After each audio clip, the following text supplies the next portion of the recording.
Okay, and Mandy will be talking. Her title is Steps to English Proficiency for Secondary English Language Learners, Classroom Strategies Towards a Plurilingual, Multimodal, and Responsive Learning Environment. So, thank you.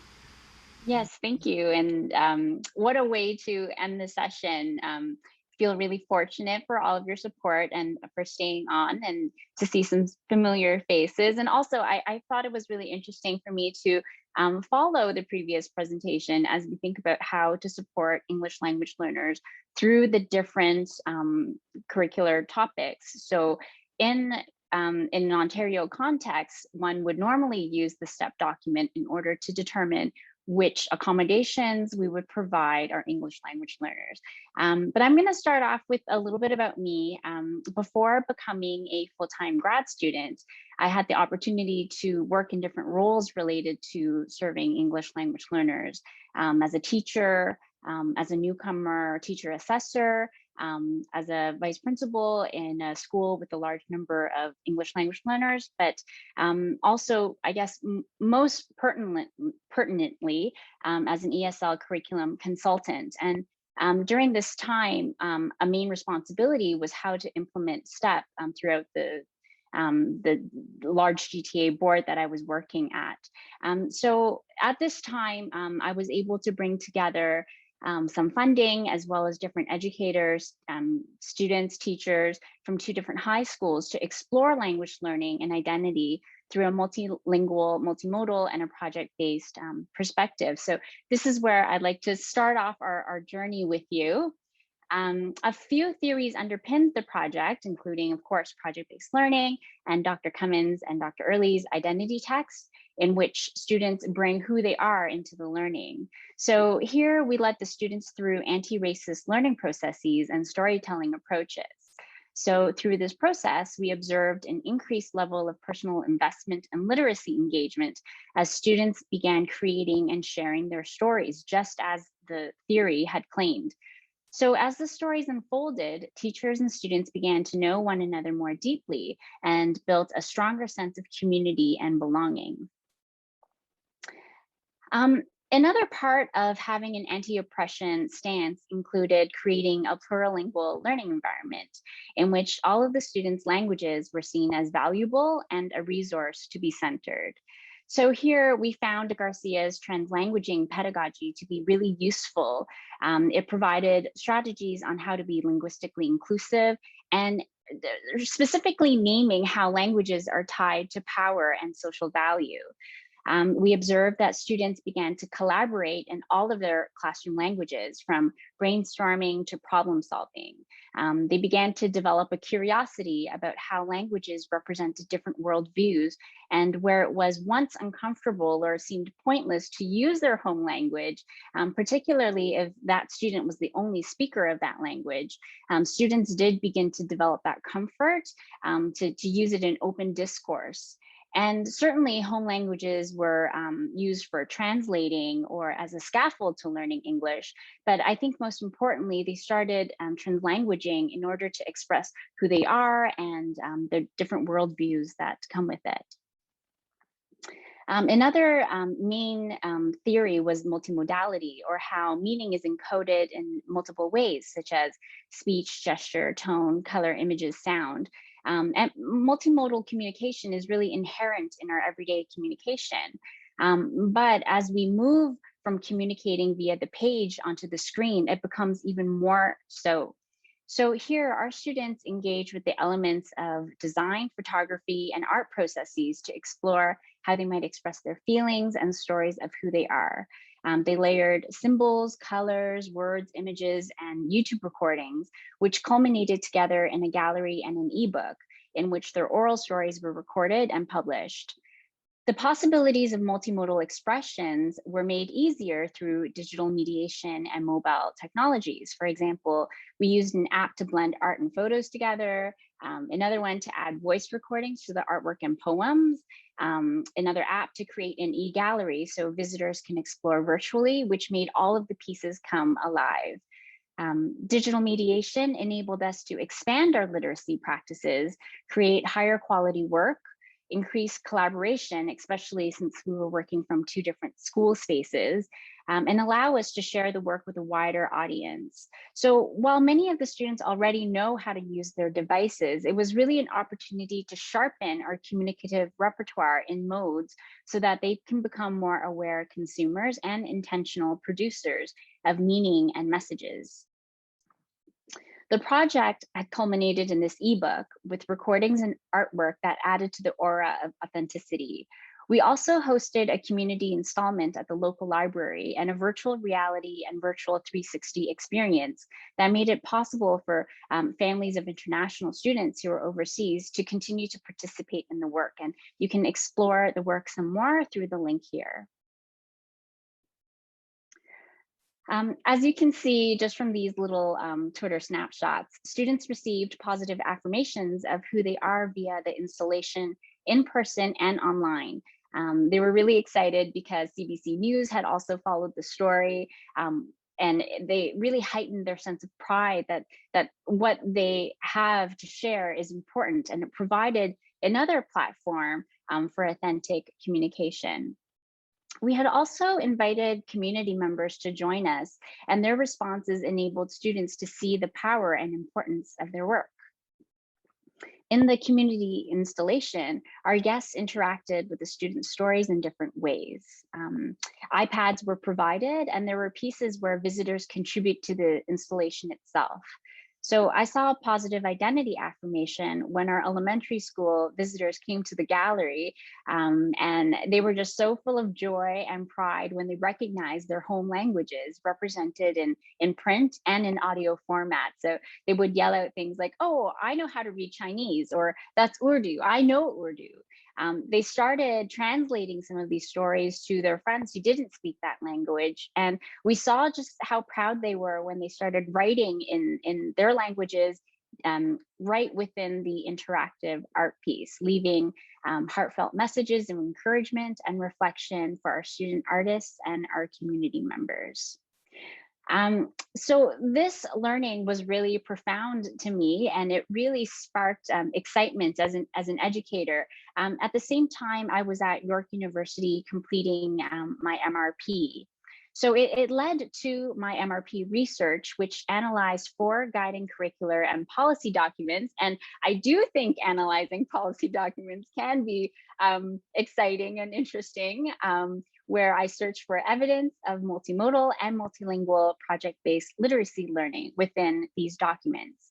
And they included, of course, the secondary ESL step that was initiated in 2005, revised 2015, the ESL curriculum, a little bit older, but updated in 2007, the framework for the grade 10 OSSLT, the literacy test that was formed in 96 and updated in 2002, and the adolescent literacy guide developed in 2011 and 2015. So the research asks, do the curricular and assessment guidelines for literacy pertaining to English language learners support current perspectives on multimodal and multilingual project-based literacy learning? And if so, where and how do they support perspectives on multimodality, project-based learning, multilingualism, and identity text? So I conducted a keyword search. Any mention of these words were analyzed for conceptual meaning and practical applications. Qualitative reading of the surrounding paragraphs and sections gave me some context, such as placement of the idea in the document, or how often the concepts were mentioned using a frequency analysis. I also sought out which ideological framework was used and the practical applications that they had suggested. So for today, I'm only going to focus on the findings related to the STEP framework, which is the primary classroom-based resource that teachers use to assess and monitor language acquisition and literacy development of English language learners across the curriculum.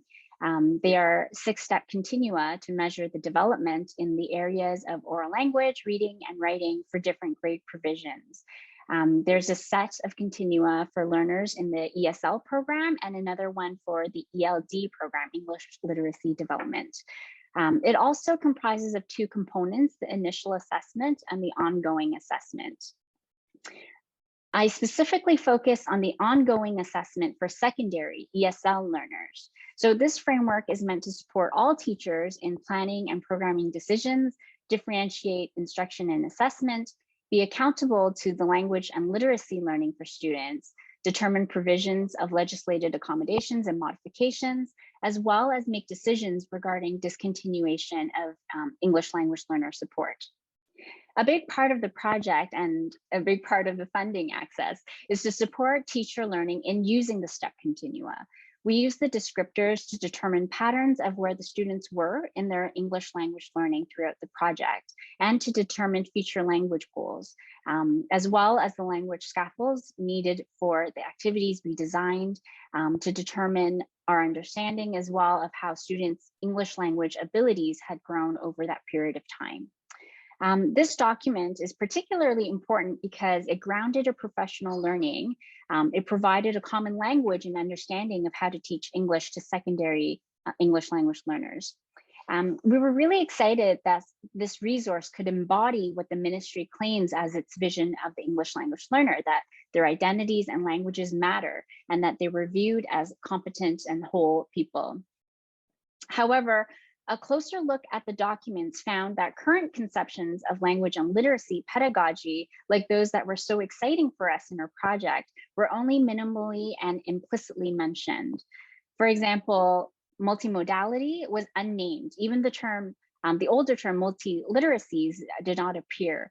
Multimodal works were implied through a combination of forms such as manipulatives, visuals, song, digital work, but they most often appeared for students at the beginning stages of learning English, so step 1 and 2 learners.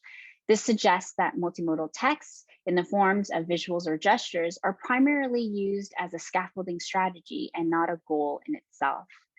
Identity text was also not mentioned, but it was inferred in a few phrases such as see themselves in the learning environment and connected to lived experiences in suggested scaffolding strategies.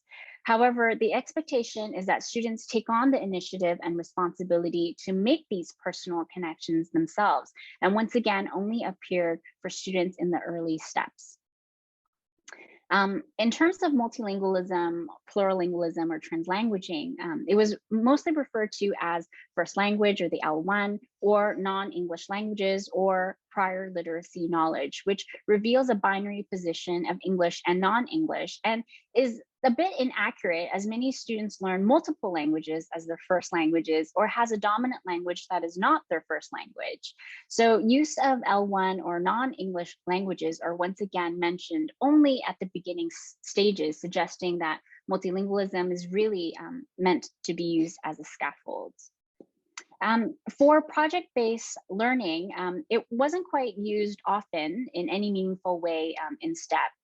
But this is contrasted with the pervasive use of inquiry in the Adolescent Literacy Guide, which is not English language learner specific.